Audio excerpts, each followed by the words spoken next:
Hello my quilting friends, my name is Leah Day and welcome back to the Friendship Quilt Along. So we are ready to quilt. We are ready to quilt our second block, this patchwork mosaic. And as you can see, I have quilted mine with a flame spiral and some more ruler foot quilting. So let's jump on the machine. I can't wait to show you how to stitch these designs. So I'm here on my Singer 27 treadle and I'm sliding my quilt block into the machine, and you can see how I prepped it up here. I started out just by marking that initial curve of my super spiral, and then I used 1/4 inch blue masking tape to continue around.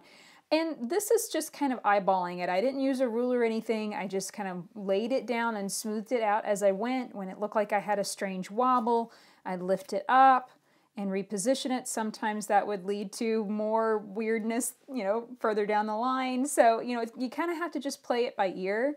You could also just take a marking pencil and mark it, and that will work just fine too. So I'm trying not to catch my foot on it as I rotate things around and get to my starting point. So here we go. I'm going to take out that pen and pen more and get set up right here in the middle. So I'm going to drop my foot. And this is the thing. I realized, it's not a humongous arm that we have here in a treadle sewing machine in one of these older machines, but it actually feels quite open because there's, we have a lot less of that bulk, a lot less of that plasticky stuff we have on most of our machines. So I think it's pretty cool. Now I'm going to drop my needle down and bring it back up again, just the exact same way I get started on my home machine. I am using different thread for quilting today simply because I know my machine doesn't like Isacord. I have tested that already and it does not work in this machine. So I am using Arfil 50 weight Mako cotton instead, and I know that this works great. Okay, so now I've tucked those thread tails underneath that foot, and now I'm going to rotate the hand wheel toward me and start treadling. So it's kind of a get my hand back on the quilt and start moving. Let's see how much I can slow down as I need to make these turns. I can slow down a little bit, but I can't slow down a whole bunch. Just trying to turn the quilt and shift it through the machine smoothly at the same time. And I still have my foot pressure really low, and I think that's helpful because you can see I can pivot the block underneath the foot without having to lift the presser foot. So I think this is going to be pretty fast and pretty simple. And of course, the hardest part of any spiral is right at the beginning. I'm going to stop here and we're going to talk about this. And you can see I've got a few wobbles here and there.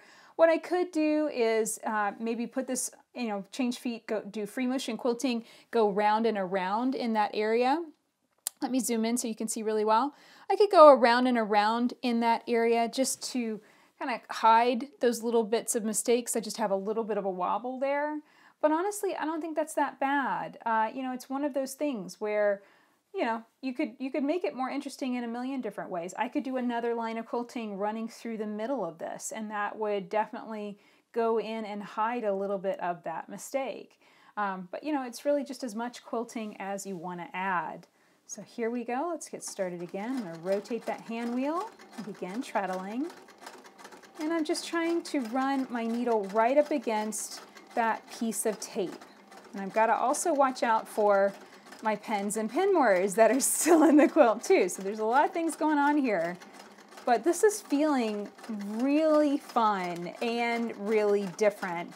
And I really like that about it. So here we go. I am noticing my stitch length fluctuating just ever so slightly. So again, I'm going to stop.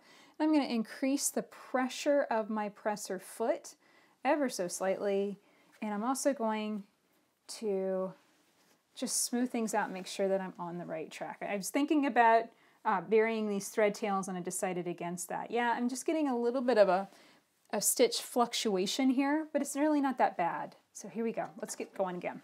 Oop, oop, oop, don't go backwards. There we go.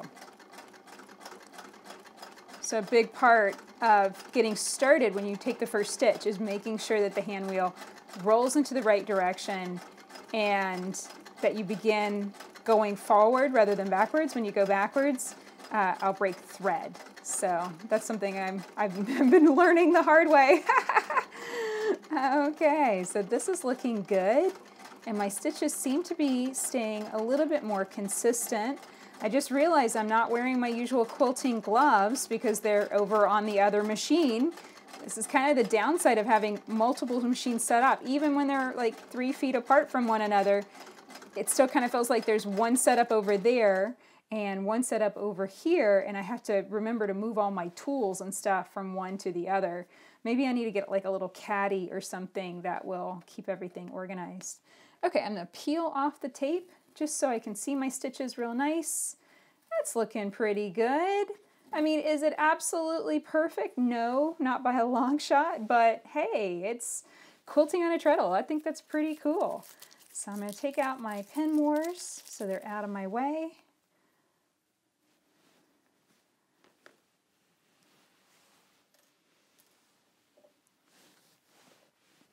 Make sure to smooth down that tape so it's not going to cause any problems either. That looks good, and we'll get started stitching again. So if you are not using tape and you instead want to use just simply a marking pencil, that's actually going to probably be easier because of course you won't have the tape on your quilt, which can sometimes get underneath your foot and just gum things up a little bit. So that might actually be a good thing. So just as far as a marking pencil goes, the challenge and the reason why I chose tape is because I have all of these different fabrics. Over the black, of course, I could just mark with my ceramic marking pencil and that would show up great. But over all of these scrappy, very heavily printed fabrics especially, it's hard to get anything to show up and be able to be seen. So that's a case where I just really feel like masking tape is the best choice because, you know, it goes on there and you can obviously see it against the fabric. Take out another pen and rotate things around here. Let's take a look at those stitches. Every once in a while I feel like I'm pushing it too hard, so the bigger stitches could also just simply be me being a little heavy-handed on this quilt. So that's a possibility too. Let's get started again. Another thing that's good about the tape or marking your block with the spiral is that I can intentionally miss those seam allowances. If you watch the piecing video for this block, then you know those seam allowances were so thick and bulky that they really caused me a lot of problems for stitching over that, you know, when I was piecing. So now that I'm quilting, I knew I needed to be careful about that. So whenever I went around with the tape, sorry, this has gotten kind of stuck underneath my foot. There we go. When I went around with the tape, I just made sure that I positioned it so I wasn't going to hit the corners, like just, I wasn't going to hit something dead on and just nail it. And that's been really good. As you can see, I haven't had any situation where the foot has bound up or had a major issue getting through, you know, feeding it through. So I think that was a really good choice. As far as the design goes, you know, again, it's one of those things where I'm going for minimal quilting. I want my blocks to finish up nice and soft, but there are so many extra things that you can add to this block. You could do, of course, more rows of your spiral. Just stitch right down the middle. You could do that multiple times. Stitch right down the middle, then stitch right down the middle after you break it down, then stitch right down the middle on the other side too. So lots of different ideas there. You could fill in the spiral with flames, so just bouncing back and forth. Oops, I just stitched onto my tape. Need to pay more attention to what I'm doing. So yeah, you could go kind of use the spiral as a foundation and stitch along it and branch out with flame shapes. That's a cool idea. You could also fill it in with circles. There's a design I call Spiral of Spirals, and that is basically a giant spiral, and then you fill it with little spirals all the way down the line. So if you want to add more quilting, absolutely knock it out. Absolutely add more stitching to it and throw more thread at it. That is 100% open to you. So I'm coming up here, kind of on the tail end. And here's another important tip. Make sure to set your spiral up so that it is going in a clockwise direction. So as you can see, if I kind of pull it around, the spiral itself is turning in a clockwise direction. As I'm stitching, the quilt is turning in a counterclockwise position, and that magically puts less and less bulk of the block in the arm of your machine. If you do it the opposite way, of course, it's not the end of the world, but this block is pretty big. It's nearly 24 inches wide. So that's a lot of fabric and bulk to have in the arm of your machine. And what ends up happening is you can see where I am in the spiral right now, and I'll only have this much quilt in the arm of the machine. Well, when you turn the spiral the opposite direction, then it ends up the opposite. You end up with all of the other side in the arm of the machine. So definitely think about that. Make sure that you set up your spiral, mark it, and be thinking about having it turn in the right direction. Think clockwise whenever you go to mark your spiral. So here we go. We are just about to the end. And I'm going to stop right there in the ditch, and that's where I'm going to end my spiral. So I've switched machines to my Eversewn Sparrow 20, and I'm going to go over my settings because obviously on a treadle you don't really have anything set. On a machine like this, a newer one, you do. So I'm using a regular straight stitch, and I'm going to dial my stitch length down to 0. Now if you can't go down to 0, that's okay. Just go down to the lowest setting, and that's going to set you up just right. What you want to do is just simply minimize the feed dog's movement. That's the little teeth on the back of the quilt. And I tried a ruler foot on the Singer treadle, and it just wasn't happening. And I realized that I really wanted to make something a little bit more interesting with this spiral. So what I'm going to do is transform this into a flame spiral.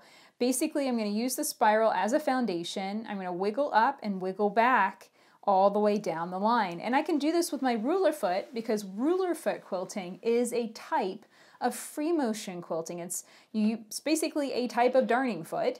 And then I can go straight into some ruler foot quilting that I've left for the outer edge. So this is going to be a lot of fun. So I'm going to bring my thread tails up to the surface and tuck them underneath the foot. And now I'll zoom in so you can see what I'm doing. So let's get started.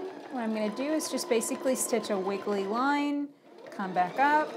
So I'm coming out and then back up. It's like a bouncy movement. And a lot of times when I'm quilting, I will think in terms of like bounce, bounce, bounce. And that's good. You know, it gives your brain something to think about, something to munch on as you're quilting. Now listen to my speed. Of course, treadling is so different from quilting on a machine like this because all I got to do to increase my speed is just press the foot pedal a little bit. But with free motion quilting, a lot of times that increased noise can kind of make you a little jumpy and think that you need to be moving your hands that much faster. Pay attention to how fast my hands are moving. Not actually all that fast. You want to run the machine slightly faster just so that way you produce nice, tiny, consistent stitches. And because this is free motion quilting, your stitches are going to be completely in your control, meaning that this is entirely down to how fast my hands are moving the quilt and how fast the machine is running. So it's that balancing ratio of speed and movement. With the walking foot on the machine before, that was the stitch length setting on the machine and a little bit of my hands shoving it through the machine too, but mostly with a walking foot, the machine is creating the stitches for you. It is doing the work for you, and that's why you produce such nice, perfect, consistent stitches from the very beginning. With free motion quilting, you might need a little bit more practice before you're starting to see stitches that all look the same size and shape. So this is going pretty good.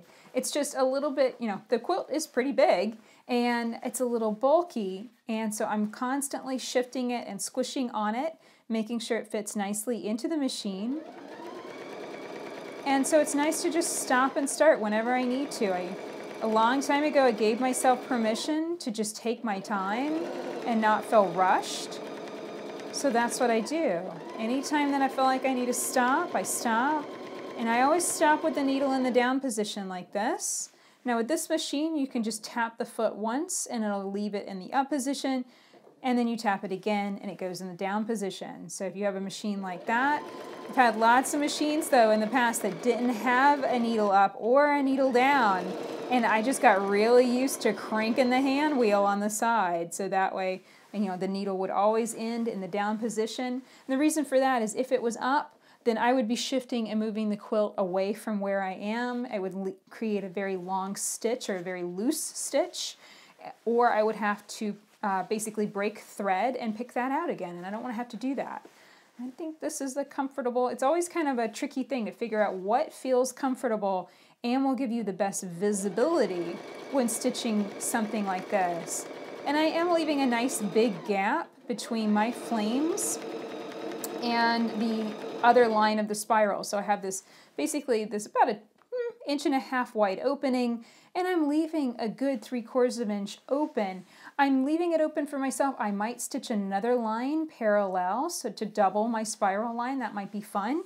I might do something else, I don't know, but I'm leaving myself open. I might actually stitch nothing there at all, and that will leave the quilt that much more open and soft. You know, you always got to look at how much quilting does your quilt need, and in all honesty, it doesn't need that much. Now my stitches got a little bit big there, so I want to be careful and figure out what's going on, why those stitches got big. I think it was because I was quilting in kind of an uncomfortable angle. So let's try going straight down. You can see how I've got the spiral set up here. So I'm stitching in a more or less downward direction as I go. You're going to stop and shift your hands every once in a while. I kind of like to think about this as creating a hoop with my hands. There are hoops and stuff that you can add to your machine, and that's certainly open to you. I personally just like wearing quilting gloves, and I feel like that gives me the control and grip that I need. And it also doesn't get in my way. That's the reason I don't like hoops, is because I always end up, I feel like I'm fighting them. They feel like they're always needing to be repositioned, and they're in my way, so that's why I don't particularly like those. But, you know, there's a different tool for everybody, really. My dad really likes the quilting grips. They're a very different tool, and that really helps him with his arthritis. So Dad likes those grips simply because they help him get the grip that he needs without making his fingers go numb, which he finds is really common whenever he wears gloves because he puts too much pressure down on his fingertips.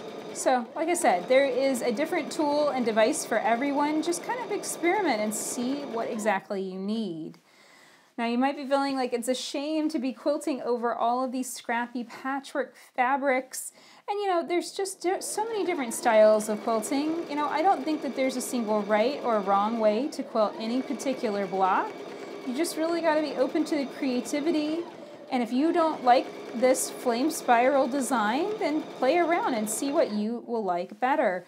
What you want to do is just take a picture of the block and print that out onto plain paper, and then as you're eating breakfast or lunch or dinner, set at your kitchen table and just practice drawing and designing. Just think of all of the different shapes and textures that you could add to the block, different ways that you could enhance the piecing, and that'll be really cool. I just had a cool idea, and that would be to run a line of hand quilting around that spiral. So basically to echo that first spiral line with a row of hand quilting. And I really love that. So I think that's what I'm going to do. I was kind of leaving myself open for inspiration there. And that's exactly what happens is, you know, if you leave yourself open and you're wanting something a little different, then some idea is going to pop into your head. So I think that'll be a lot of fun.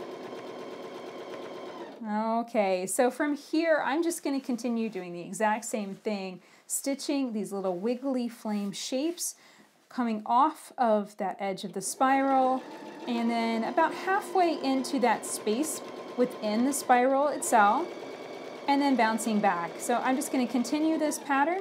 I'll meet you back here when we're ready to do some ruler foot quilting in this border. So I quilted all the way around my spiral and around basically the stitch in the ditch line between these blocks, these quarter square triangles, and the inner block.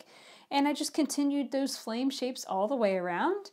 And now I'm going to do some ruler foot quilting. So I've got my slice quilting ruler. I put some true grips on the back here so that way it gets a nice grip on the fabric. And I'm lining this up with that seam line of that 1/4 square triangle. And of course I still have my ruler foot on the machine. So I'm just going to press the ruler against the quilt and guide the whole thing through. Now here's the thing that I'm bad at. I am bad about not just rotating the whole quilt around. I'll be completely honest, that's what I typically do. But as you can see, this is going to be kind of an awkward position and direction change. So I'm going to try my best to stop rotating that way. I'm going to just move the ruler, press firmly, and guide like that. Now I notice that I got some bigger stitches there, so next time I do that I need to make sure to put my foot down a little bit more or move my hands just a little bit slower. Even though we've got the ruler here, this is still a type of free motion quilting. So if I take my hands off the quilt and I don't push it, as you can see, the quilt's not going anywhere. The machine is not feeding it for me. I have to do all of the feeding and the movement myself. So this one looks just a little bit better. I was going just a little bit slower there, and those stitches look just a little bit more consistent. You know, it's just one of those things. Sometimes when I start quilting in the morning, my stitches run a little bit big, and sometimes by the afternoon they're running a little bit small. This is really just a personal thing, a personal preference kind of thing too. I prefer tinier stitches, so that's why I tend to quilt fairly quickly. I'm going to do that rotate again. I really like it to be about right there or so that way I can see, basically I want to be able to see the back of the foot when it comes in line with that seam line, because right now I can't see that at all, and it's almost impossible to tell whenever I stitch down far enough. So here we go. I'm going to line this up and take a couple more stitches down. That looks good. And now I'll go this way. So this is just simple echo ditching, super, super easy, and it's one of my favorite ways to quilt a quilt and just add that little bit of emphasis to the piecing design. And I think this is a better alternative to stitching in the ditch simply because it's faster. You don't have to stay right in the ditch. And rulers and ruler quilting make this so much easier too. Now notice that I have the ruler here positioned to the outside of the foot. I generally find that that feels easier for me. When I have the ruler positioned in my right hand and it ends up here in the arm of the machine, I just find that sometimes it has more of a tendency to slip. It's a lot more awkward feeling, and so I try and avoid that. But you know, sometimes it's unavoidable, certainly. But when I have a design like this where I'm going around an entire border, it's really nice to just be able to go all the way around in a circle, basically, echoing all of these stitches and not having to worry about putting the ruler in my opposite hand. There we go. So I think what I'm going to do from here is just continue echo ditching all the way around, and I'll meet you back here when I decide what I'm going to do next. So I decided to stitch around the block again, but space my lines out 3/4 of an inch. And this is just a little harder to eyeball than a 1/4 inch when you're doing your echo ditching. So for this, I grab a ruler and I'm measuring 3/4 of an inch away from that line of echo ditching and also 3/4 of an inch down. So I can mark just a little dot right there. And what that's gonna do is it's gonna indicate my direction change, so that as I come down, that will be the spot I stop and pivot my ruler. Now you can also mark this spot to the inside, but I find this stitch in the ditch, the seam line right there between those two pieces, is the best guide, because technically that should be right down the middle. So I'm just going to continue marking this real quick. And please feel like it's always open to you at any time, whenever you need a bit of registration mark, whenever you need a little guideline, to just grab your marking pencil and ruler and mark it. And you can mark every single line. If you're stitching this with walking foot quilting and you don't have a guide bar on your walking foot in order to space out these lines perfectly, then you can always just mark all of the lines with the ruler too. And that's not cheating. I don't care what anyone says. That is absolutely not cheating in any way. And the great thing is, no one will ever know that you marked, anything because the marks wash out. And that is an important thing. Always test your marking pen or pencil before you begin quilting, just to be sure that it brushes or erases or whatever it needs to do, it is always going to go away. That's one of the most common issues that beginning quilters run into, a tendency to use marking pens and pencils that don't wash out, simply because of lack of experience. So the marking pencil I was just using is this Fons & Porter ceramic marking pencil. You can find this on my website at leahday.com. And I use that, and I have used it for years, because it does a great job of marking medium to dark fabrics, and always, it actually brushes off while I'm quilting, but then if any marks are still there, they erase off with the eraser on the end of the pencil. So super, super easy. And as you can see, now that I have those marks in place, all I have to do is line up my ruler so that the second etched line, so that is 2 from the edge, that second etched line on the slice ruler is lined up with that echo ditching line that we already stitched. And I just press firmly and guide the entire thing through the machine, just like so. Now there I was eyeballing and looking for the stitch in the ditch line. That's black on black, so it might be hard for you to see. I'm just lining up, and basically I stop stitching right when I hit that seam line.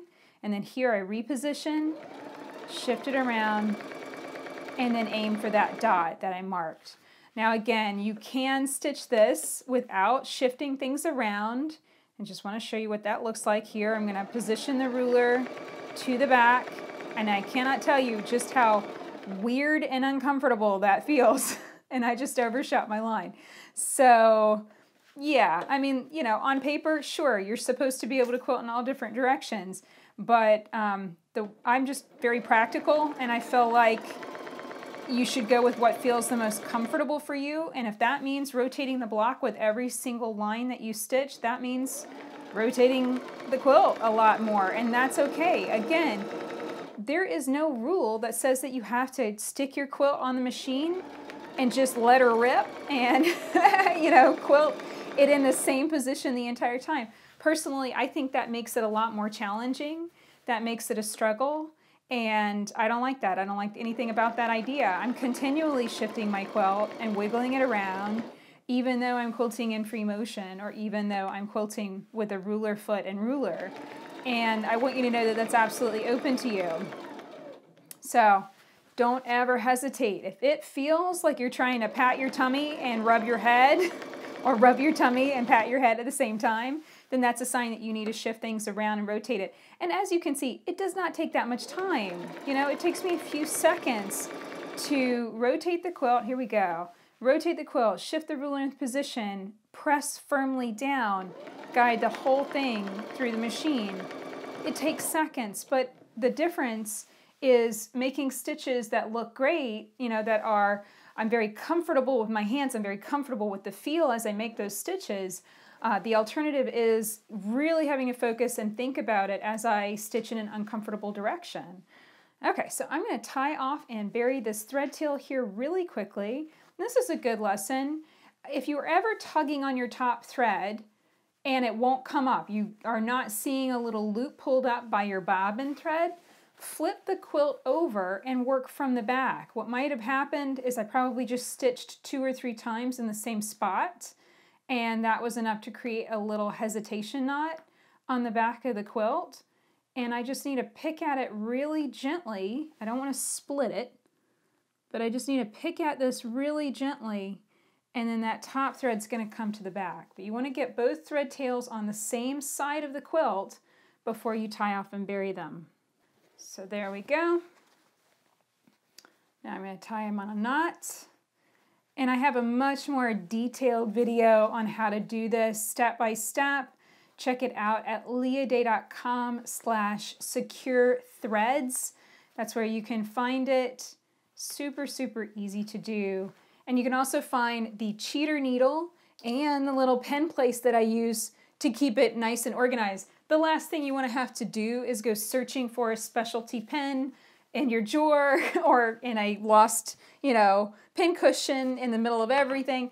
you know, I don't want to have to go scrambling around for something special like that, something so small. So instead I keep it on this little pin cushion right there, conveniently located on my machine.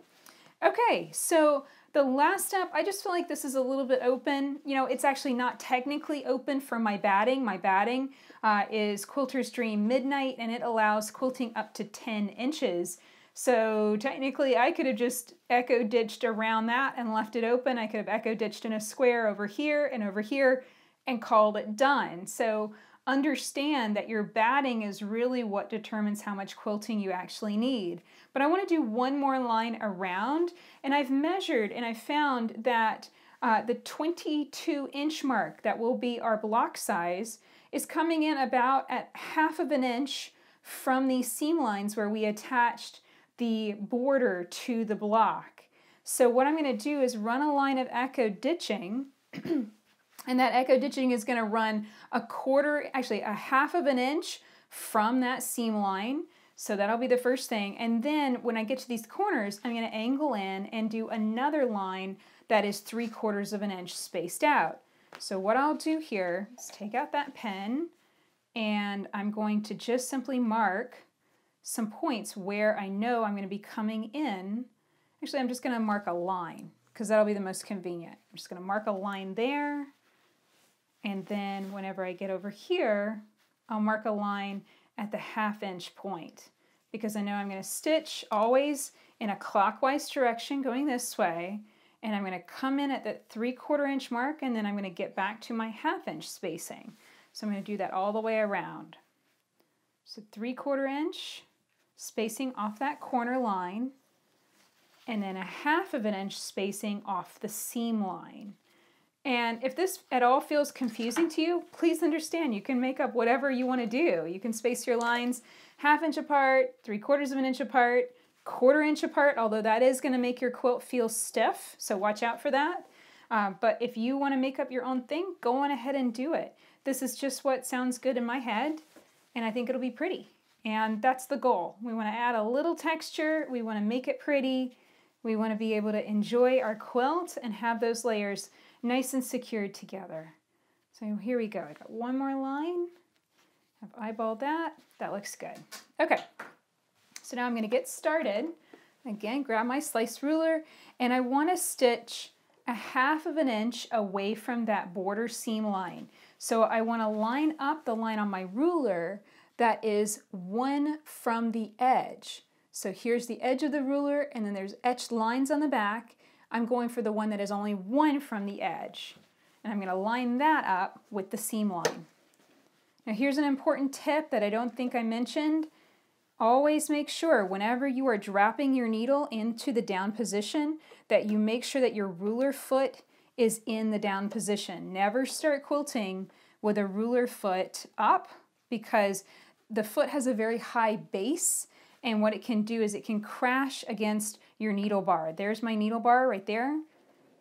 If that foot was in the up position, it would crash against the needle bar. That would probably cause my machine to break. I don't want to do that. So always have your ruler foot in the down position just like that. Okay, let's get started. I'm going to push the machine straight through. The nice thing about this idea is it's just a lot of very, very simple turns. It's only 4 turns basically, and the whole thing will be done. And now I'm going to reposition the ruler, you can see, and now I'm lining up the line that's 2 away from the edge. That's going to give me 3/4 inch spacing because I've got lines that are basically etched 1/4 inch apart, and then I have another 1/4 inch from the ruler foot itself. So everything with ruler foot quilting, this is the really cool thing about it, everything with ruler foot quilting is usually a 1/4 inch based. So that makes it kind of neat. It makes it really easy to make all sorts of evenly spaced lines and designs, and that's what I really love about it. So here we go. You can see I'm just stitching straight on down, filling in this whole area, and what this is also doing is this is securing my block.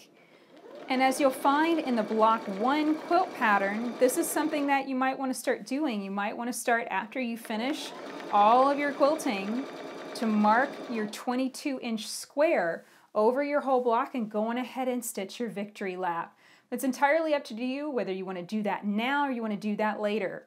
It totally doesn't matter, but it's one of those things that's absolutely open to you. Just make sure that you don't trim your block. We only do trimming and actually, when we're ready to actually put the blocks together. Because once you cut those edges, they tend to fray and start getting a little messy. So if you're not going to finish your block until next November, you want to leave it full size, definitely.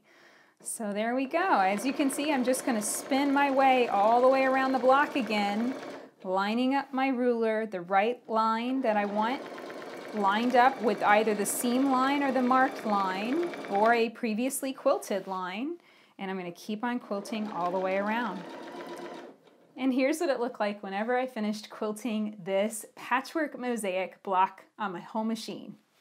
So that's it for this video. I hope you enjoyed seeing how I went from walking foot quilting on my treadle to free motion quilting and then a little bit of ruler foot quilting too.